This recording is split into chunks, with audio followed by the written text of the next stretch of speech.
चलो दोस्तों, अगर आप अपने बच्चे का एडमिशन नर्सरी, केजी या फिर क्लास 1 में करवाना चाहते हैं EWS, DG या फिर CWSN कैटेगरी के तहत सत्र 2024-25 में, तो जैसा कि काफ़ी लंबा समय हो चुका है, अभी तक फॉर्म नहीं निकले हैं।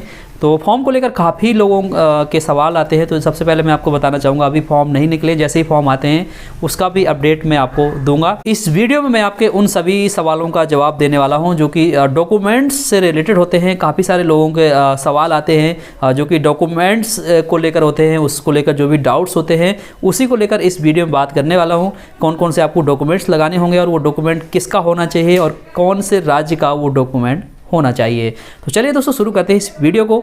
आगे बढ़ने से पहले छोटी सी रिक्वेस्ट करूँगा, अगर आपको ये वीडियो पसंद आए तो इस वीडियो को लाइक शेयर कीजिएगा ही, हमारे चैनल को जरूर से सब्सक्राइब कर लीजिएगा ताकि इसी तरह के आने वाले वीडियोज़ के नोटिफिकेशन सबसे पहले आपको मिलते रहें। तो सबसे पहले तो यहाँ पर मैं आपको बताता हूँ कि जो एक कॉमन 2 डॉक्यूमेंट होते हैं वो आपको सभी को देने ही होते हैं, चाहे आप किसी भी कैटेगरी से अप्लाई करें।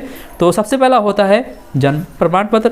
अगर आपके पास नहीं है तो आप हॉस्पिटल का कोई रिकॉर्ड है या फिर कोई और रिकॉर्ड है जन्म से रिलेटेड तो आप उसको लगा सकते हैं। नहीं है तो सेल्फ डिक्लेरेशन लिख करके भी आप इसको दे सकते हैं। अब यहाँ पर सवाल काफ़ी सारे लोगों का आता है कि जो जन्म प्रमाण पत्र है वो हमारा दूसरे राज्य का बना हुआ है या फिर हमारे जो बच्चे का आधार कार्ड है उसमें अलग एड्रेस लिखा हुआ है, तो क्या वो वैलिड होगा, क्या वो जन्म प्रमाण पत्र हम लगा सकते हैं। यहाँ पर मैं आपको बताना चाहूँगा, जन्म प्रमाण पत्र पूरे भारत में कहीं का भी बना हुआ होगा तो वो वैलिड होगा, उसमें कोई भी दिक्कत नहीं आने वाली है। आप उस जन्म प्रमाण पत्र को लगा सकते हैं। और दूसरा कॉमन डॉक्यूमेंट है एड्रेस प्रूफ। अब एड्रेस प्रूफ में कौन कौन से डॉक्यूमेंट लगा सकते हैं आप, तो सबसे पहले यहाँ पर मैं आपको बता दूँ, अगर आप एड्रेस प्रूफ की बात करें तो आप आधार कार्ड दे सकते हैं, वोटर ID कार्ड दे सकते हैं, पासपोर्ट लगा सकते हैं, टेलीफोन बिल लगा सकते हैं या फिर बिजली पानी का बिल भी आप इसमें लगा सकते हैं। लेकिन यहाँ पर अब काफ़ी सारे लोगों के मन में यही सवाल बार बार आता है कि क्या हम रेंट एग्रीमेंट इसमें लगा सकते हैं। तो यहाँ पर मैं आपको बता दूँ, अगर आप EWS, DG या फिर CWSN कैटेगरी के तहत एडमिशन करवाना चाहते हैं दिल्ली के प्राइवेट स्कूल्स में तो आप रेंट एग्रीमेंट नहीं लगा सकते। रेंट एग्रीमेंट वैलिड नहीं होता है। यहाँ पर आपको Aadhaar card, voter ID card, passport, telephone bill, बिजली बिल, पानी बिल में से कोई एक डॉक्यूमेंट लगाना होगा। इन्हीं में से कोई एक डॉक्यूमेंट आपको लगाना होगा करंट एड्रेस का, जहां पर आप रह रहे हैं, जिस जगह का आप एड्रेस दे करके आप अभी एडमिशन करवाना चाहते हैं तो उसी का आपको एक एड्रेस प्रूफ लगाना होगा। एड्रेस प्रूफ में पेरेंट्स में किसी एक का लगा सकते हैं, माता या पिता में से किसी एक का। इसके अलावा यहाँ पर अब तीसरा डॉक्यूमेंट आता है जो कि अलग अलग कैटेगरी के हिसाब से देना होता है, जिसमें EWS वालों को 1 लाख रुपए तक का इनकम सर्टिफिकेट देना होता है।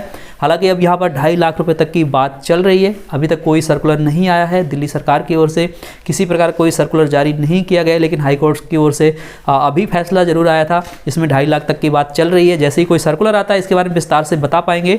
तो अभी 1 लाख रुपये या फिर 2.5 लाख रुपये जो भी होगा उसका आपको इनकम सर्टिफिकेट लगाना होगा अगर आप EWS से अप्लाई करना चाहते हैं। नहीं तो आपके पास BPL राशन कार्ड है या फिर AAY या फिर फूड सिक्योरिटी राशन कार्ड है तो आप उसको लगा सकते हैं। अब यहाँ पर ज़्यादातर लोगों का यही सवाल आता है कि हमारे पास राशन कार्ड है या फिर इनकम सर्टिफिकेट है वो पुराना बना हुआ है या फिर किसी और राज्य का बना हुआ है। अब इस कंडीशन में हम क्या कर सकते हैं। तो अगर आपके पास किसी और राज्य का इनकम सर्टिफिकेट है, राशन कार्ड है, तो आप दिल्ली में अप्लाई नहीं कर सकते हैं। यहाँ पर मैं आपको बताना चाहूँगा, किसी और राज्य का इनकम सर्टिफिकेट या फिर राशन कार्ड आप नहीं लगा सकते हैं, वो दिल्ली सरकार द्वारा जारी किया गया होना चाहिए, जब भी आप इसमें अप्लाई कर सकते हैं। और वहीं पर जो इनकम सर्टिफिकेट आपका अगर 1 साल से पुराना हो चुका है तो उसको आपको रिन्यू करवाना होता है। अगर आपने रिन्यू नहीं करवाया है तो भी अप्लाई आप नहीं कर सकते हैं, आपको सबसे पहले रिन्यू करवाना होता है। अब यहाँ पर जो दूसरा डॉक्यूमेंट आता है वो आता है DG कैटेगरी वालों के लिए, जिसमें SC, ST, OBC वाले लोग अप्लाई कर सकते हैं। इसमें आपको अपना कास्ट सर्टिफिकेट देना होता है। ये कास्ट सर्टिफिकेट एक बार ही बनता है। अगर आपका हाल ही में कास्ट सर्टिफिकेट बना है तो आपको उसको रिन्यू करने की ज़रूरत नहीं पड़ती है, आप इसको लगा सकते हैं। SC, ST, OBC जिस भी कास्ट से आते हैं आप इसको लगा सकते हैं और यह भी दिल्ली सरकार के द्वारा जारी किया गया होना चाहिए, वही यहाँ पर वैलिड होता है। दूसरे राज्यों का आप कास्ट सर्टिफिकेट लगा करके एडमिशन यहाँ पर नहीं ले सकते हैं।